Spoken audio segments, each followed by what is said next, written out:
Κυρίες και κύριοι, είμαστε στα Τρίκαλα, συγκεκριμένα στο χωριό Οροποτό. Ένα χωριό το οποίο λίγο πολύ όλοι θα το έχετε δει.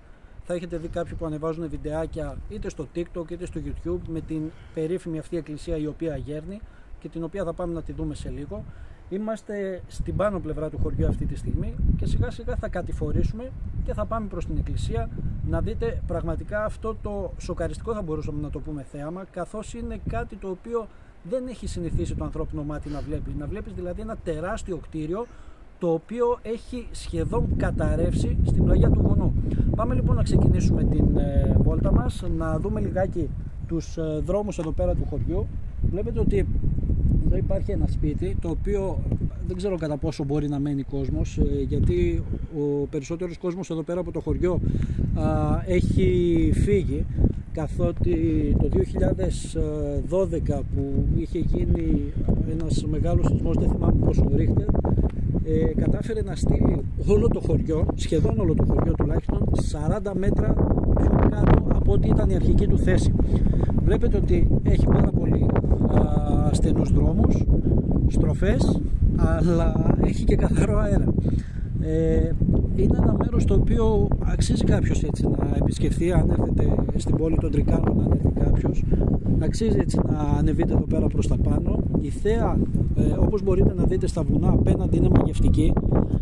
Μπορούμε και βλέπουμε ακόμη και τον όρικο. Εμείς από εδώ δεν ξέρω αν η κάμερα μπορεί να το πιάσει, αλλά εμείς τουλάχιστον μπορούμε και το βλέπουμε, είναι και χιονισμένος. Άμα ζουμάρουμε λίγο μπορείτε να το δείτε και εσείς. Η θέα είναι πραγματικά υπέροχη, είναι μοναδική. Έχει αρκετό αέρα, ελπίζω να ακούγουμε καθαρά στο μικρόφωνο. Και πάμε έτσι λιγάκι να κατέβουμε και προς τα κάτω.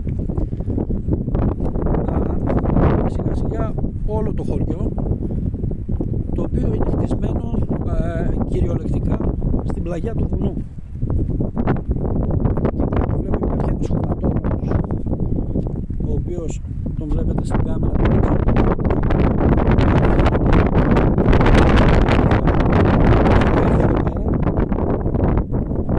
Και ήρθαμε έτσι για να τραβήξουμε αυτό το χωριό, γιατί βλέπαμε πολλά βιντεάκια που ανέβηκαν στο διαδίκτυο με την περιβόητη αυτή εκκλησία και λέμε ας πάμε να τη δούμε και εμείς από κοντά, να δούμε πραγματικά αυτό το θέαμα.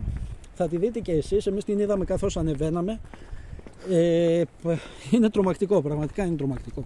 Εδώ στα αριστερά υπάρχουν κάποια σπίτια τα οποία αυτά είναι κατοικήσιμα, είναι σε καλή κατάσταση, δεν έχουν πάθει κάποια καθίζηση, δεν έχουν πάθει ζημιά.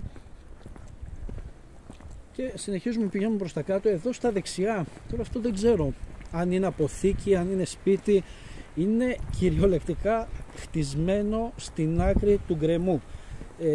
Αν μπορέσουμε λιγάκι έτσι να το πλησιάσουμε, ελάτε λίγο να το δούμε, να δείτε πραγματικά τα θεμέλια του. Αν μπορεί να έρθει η κάμερα λίγο να το δείξει. Αν δείτε τα θεμέλια του, είναι κάτι ξύλινη στήλη, σαν αυτούς που βάζουμε στις κολόνες της ΔΕΗ. Τώρα δεν ξέρω κατά πόσο οι άνθρωποι έρχονται εδώ για να μείνουν ή να αποθηκεύσουν πράγματα, δεν ξέρω τι το χρησιμοποιούν, και δεν ξέρω κατά πόσο μπορεί να το εμπιστεύονται το εν λόγω οίκημα.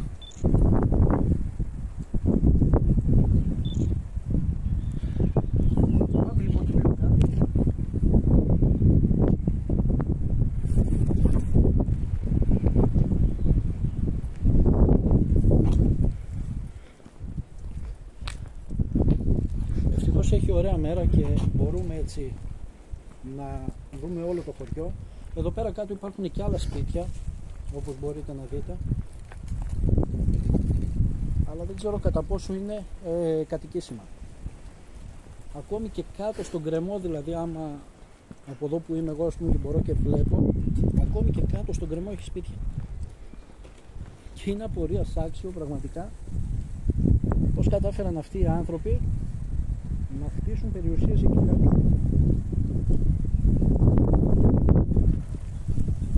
Βλέπετε το κτίσμα αυτό, αν μπορούμε να το πούμε κτίσμα, είναι όλο ξύλινο, έχει κεραμίδι από πάνω και μπορείτε να δείτε βέβαια και πού στηρίζεται.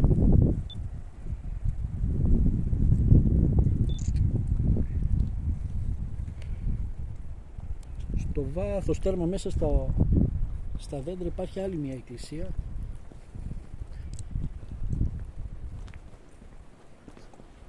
η οποία βέβαια είναι σε καλή κατάσταση. Εκεί πέρα δεν υπάρχει κάποιο θέμα, είναι μετά τη Χαράδρα. Πηγαίνουμε, συνεχίζουμε προς τα κάτω. Όποιος έρθει εδώ γενικότερα αντιλαμβάνεται ότι το χωριό δεν έχει πολλούς κατοίκους, ότι περισσότεροι κάτοικοι έχουν φύγει, και από εδώ ήδη μπορούμε να έχουμε το πρώτο πλάνο της περιβόητης αυτής εκκλησίας. Μπορείτε να τη δείτε. Αυτή είναι η εκκλησία η οποία έχει πάρει κλίση. Είναι αρκετά τρομακτικό. Θα τη δούμε και από κοντά και θα προσπαθήσουμε να σας δώσουμε όσο περισσότερες εικόνες γίνεται για να μπορέσετε να καταλάβετε περί τίνος πρόκειται. Το χωριό δεν είναι ιδιαίτερα μεγάλο, δηλαδή σε 1/4 μπορείς να το γυρίσεις όλο 20 λεπτά, αλλά είναι αρκετά ανηφορικό.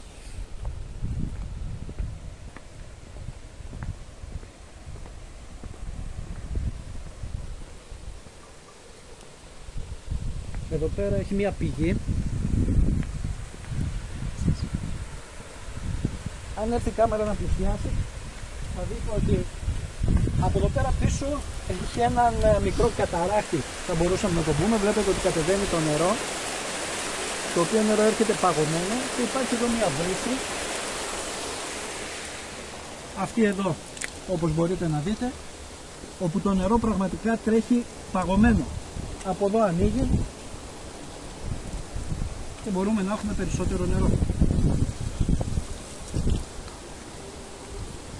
Πραγματικά το νερό είναι παγωμένο, δηλαδή αν έρθεις καλοκαίρι και είναι μια ζεστή μέρα, νομίζω ότι εδώ μπορείς να κάνεις μια στάση να πιεις παγωμένο νερό, το οποίο έρχεται από το βουνό, και βέβαια νερό πεντακάθαρο, χωρίς όλα τα γνωστά χημικά τα οποία βάζουν οι εταιρείες σύντρευσης για να έχουμε νερό πόσιμο στο σπίτι.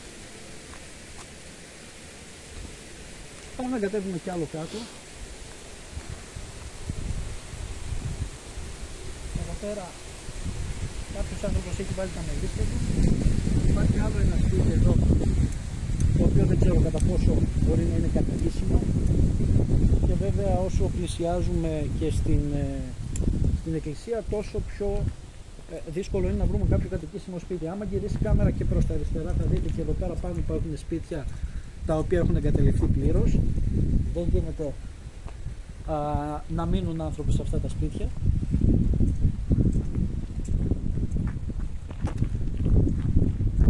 Από εδώ ίσως φανεί και καλύτερα η εκκλησία.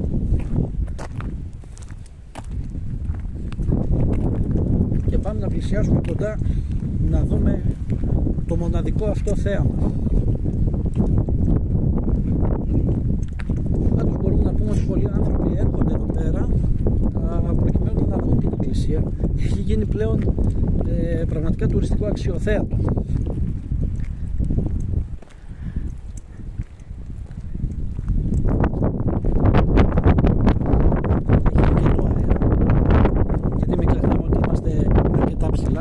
Και ευελπιστώ να ακούγομαι καλά στο μικρόφωνο.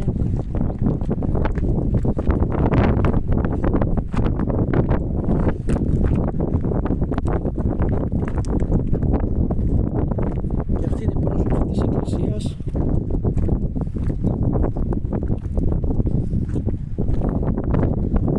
Βλέπετε ότι υπάρχει κόσμος εδώ.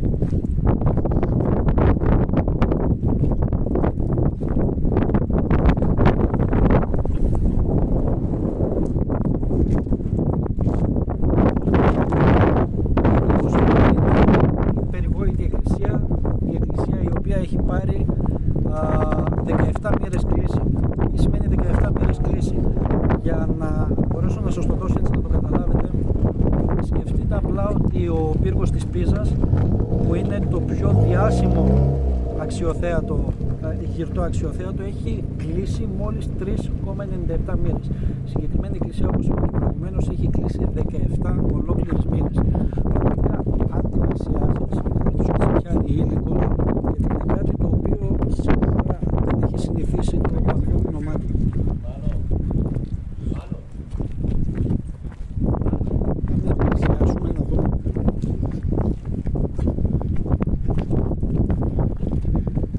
Εδώ όπως μπορείτε να δείτε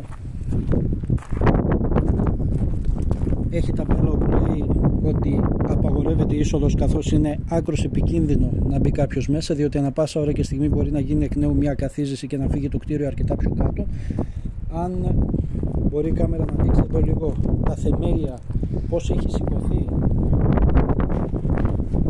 από την αρχική της θέση.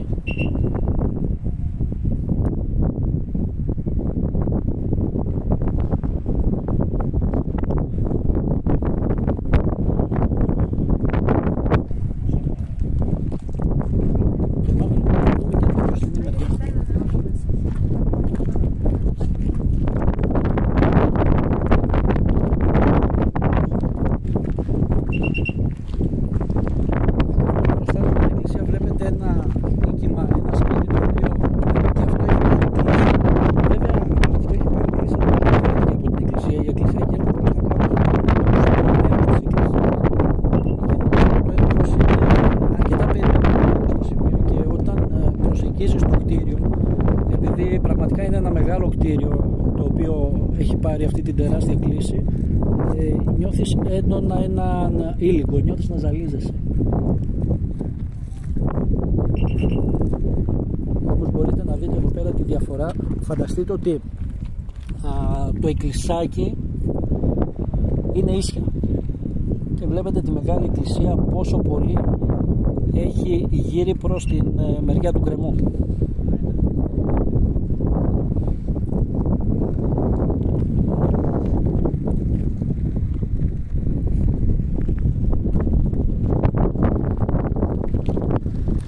Κάποια στιγμή βέβαια μπορούσες να μπεις και μέσα, αλλά λόγω του ότι είναι αρκετά επικίνδυνο έχουν φράξει με σιδερόπορτες τις μπαίνανε πολύ βγάζανε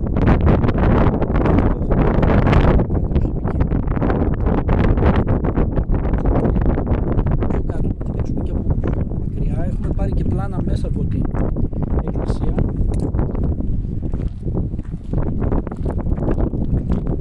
Για να γυρίσει έτσι λίγο η κάμερα και από εδώ να δείξει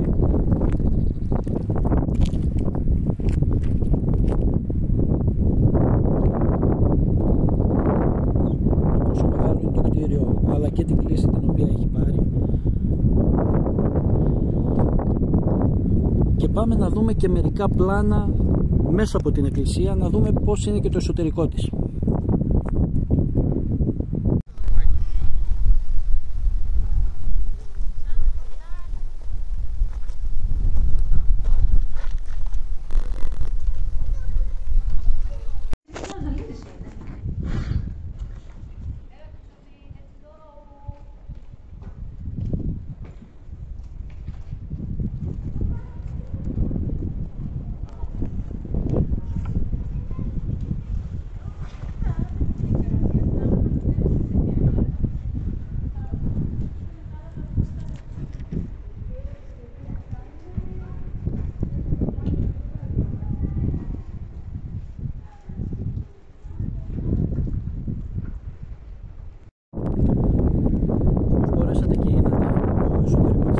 Είναι σε πάρα πολύ καλή κατάσταση και το παράδοξο της όλης υπόθεσης είναι ότι παρότι η εκκλησία έχει μετακινηθεί αρκετά από την αρχική της θέση, δεν έχει σπάσει τίποτα από μέσα, ούτε οι κολόνες, ούτε κάποιος τοίχος, ούτε τα πατώματα, ούτε κάτι στέγη. Δηλαδή τη βλέπεις και είναι ανέπαφη. Αυτά όμως πρέπει να δώσω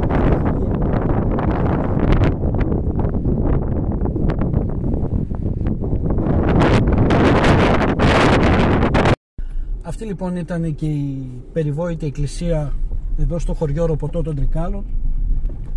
Μια εκκλησία η οποία πραγματικά προκαλεί δέος σε όποιον τη βλέπει, ιδιαίτερα τώρα έτσι πως ερχόμαστε με το αυτοκίνητο, πραγματικά είναι αρκετά τρομακτικό. Πάμε όμως να δούμε και το υπόλοιπο χωριό, πάμε να δούμε και πιο κάτω τι υπάρχει, να δούμε τα σπιτάκια, να δούμε το γεφυράκι το οποίο έχει. Και αν μπορέσουμε να βρούμε κανέναν κάτοικο έτσι να μιλήσουμε, να μας πει δύο λόγια για το χωριό του εδώ πέρα, για την περιοχή αυτή, γιατί όχι να κάνουμε μια μικρή κουβέντα.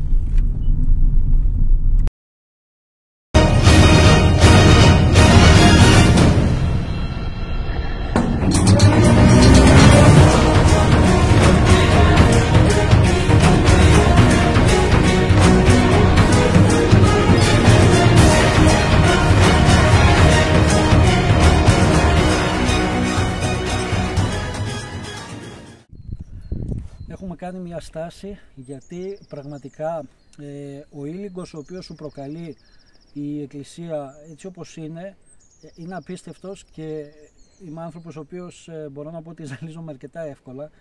Οπότε σε κάποια στιγμή, όπως κατεβαίναμε το χωριό έτσι εκεί στις στροφές, ένιωσα ότι το αυτοκίνητο θα μου φύγει από το δρόμο, ένιωσα μια αστάθεια.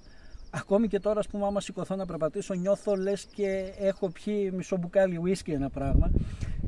Είναι απίστευτο, οπότε κάναμε μια μικρή στάση προκειμένου να μην έχουμε κάποιο ατύχημα κατά τη διάρκεια του ρεπορτάζ, να ηρεμήσουμε λιγάκι, να ηρεμήσει λίγο το κεφάλι μας από την έντονη ζαλάδα και να συνεχίσουμε να προχωρήσουμε, να δούμε και το υπόλοιπο μέρος, το τι άλλο έχει το χωριό αυτό, γιατί πραγματικά είναι ένα πολύ όμορφο χωριό που αξίζει κάποιος έτσι να το επισκεφθεί.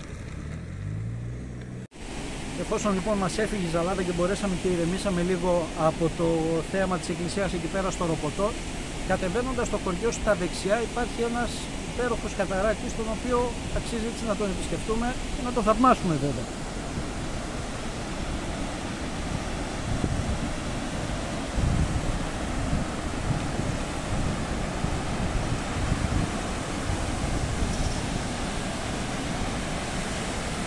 Πραγματικά νομίζω ότι το θέαμα είναι μοναδικό και αξίζει κάποιος να έρθει να το δει.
Κατεβαίνοντας προς τα Τρίκαλα, αξίζει να κάνουμε και μια στάση εδώ πέρα στην γέφυρα του Αγίου Βυσσαρίωνα, που όπως αναφέρει εδώ πέρα κατασκευάστηκε το 1527 μετά Χριστόν με μέριμνα του τότε Μητροπολίτη Λαρίσης και μετέπειτα πολιούχου των πόλεων των Τρικάλων.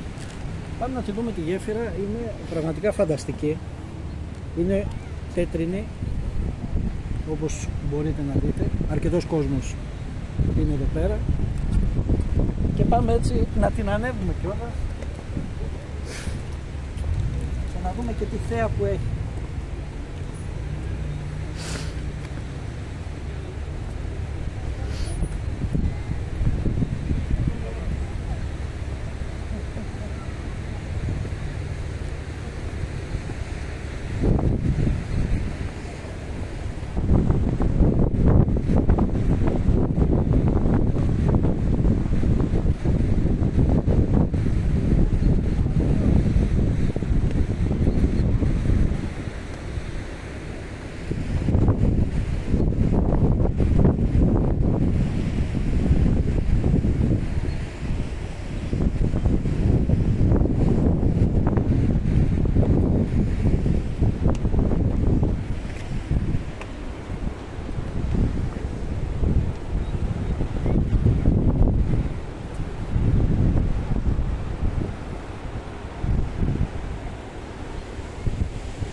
καταράκτη και κατεβαίνοντας θα δούμε ότι έχει και ένα πέτρινο μονοπάτι,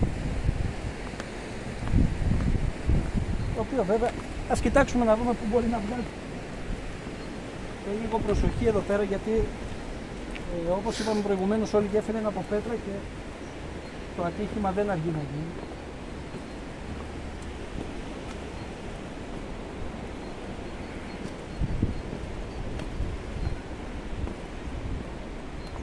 Ας πάμε από αυτή τη μεριά για να πλησιάσουμε έτσι προς τον καταράκτη όσο μπορούμε από αυτή. Μια αρκετή προσοχή, γιατί πιστεύω ότι αν βρέξει λίγο εδώ πέρα γλιστράει απίστευτα.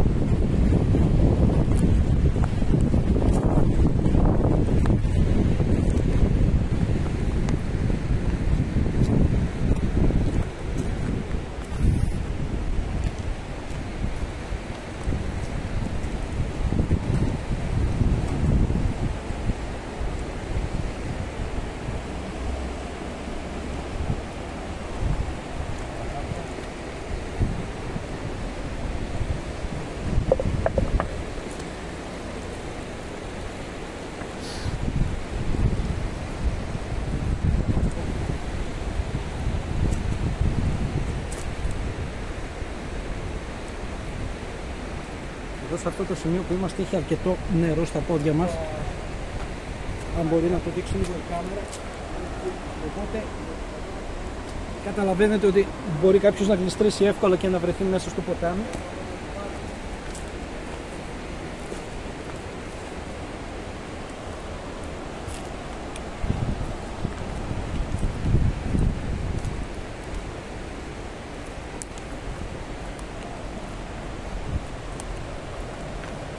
Πάμε να πλησιάσουμε κοντά στον καταράκτη. Πραγματικά το μέρος είναι μαγευτικό. Είσαι μέσα στη φύση, μέσα στο πράσινο, σε ένα καθαρό περιβάλλον.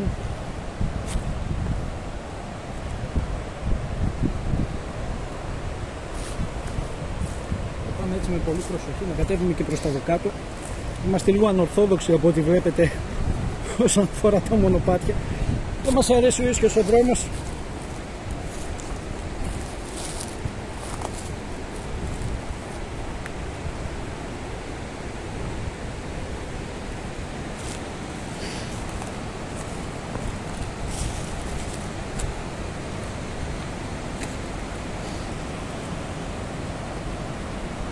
Είναι λίγο κακοτράχαλα, άμα δεν προσέξεις μπορεί να χτυπήσει, αλλά παρόλα αυτά δεν σταματάει να είναι κάτι πάρα πολύ όμορφο. Τα δέντρα πραγματικά πρέπει να είναι πολλών ετών, φαίνονται άλλωστε, και ο καταράκτης, ο οποίος νομίζω το καλοκαίρι εδώ πέρα είναι μια όαση δροσιάς. Και από δίπλα μας είναι και η γέφυρα από την κάτω πλευρά, όπως μπορείτε να τη δείτε, η γέφυρα του Αγίου Βυσαρίωνα, αρκετά παλιά γέφυρα, πέτρινη.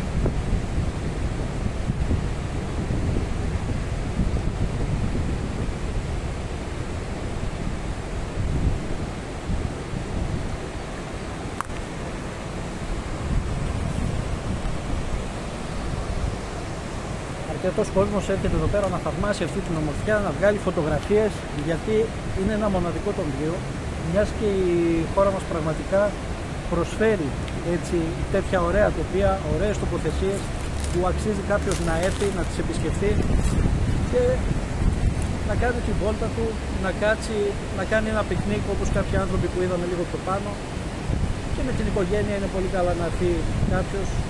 Είναι ένα εξαιρετικό μέρος.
και επειδή μετά από μια τέτοια διαδρομή μας έπιασε λίγο η πείνα, είπαμε να κάτσουμε εδώ πέρα στη Λάρισα, να κάνουμε μια στάση, να απολαύσουμε το εθνικό μας φαγητό, ένα πιτόγυρο με το αγαπημένο μας αναψυκτικό και να συνεχίσουμε να πάμε προς Θεσσαλονίκη.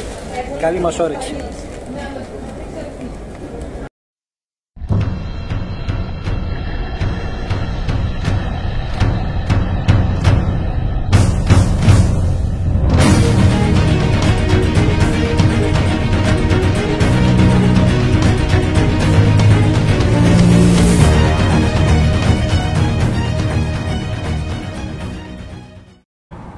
Λοιπόν, κάπου εδώ ήρθαμε πίσω στην πόλη μας στη Θεσσαλονίκη, επιστρέψαμε με την ελπίδα ότι αυτό το οποίο κάναμε σας άρεσε και περάσατε όμορφα. Εάν σας άρεσε μπορείτε να κάνετε μια εγγραφή στο κανάλι και βέβαια να πατήσετε και ένα like στο συγκεκριμένο βίντεο. Να είστε όλοι καλά, σας ευχαριστούμε πάρα πολύ που μας παρακολουθήσατε.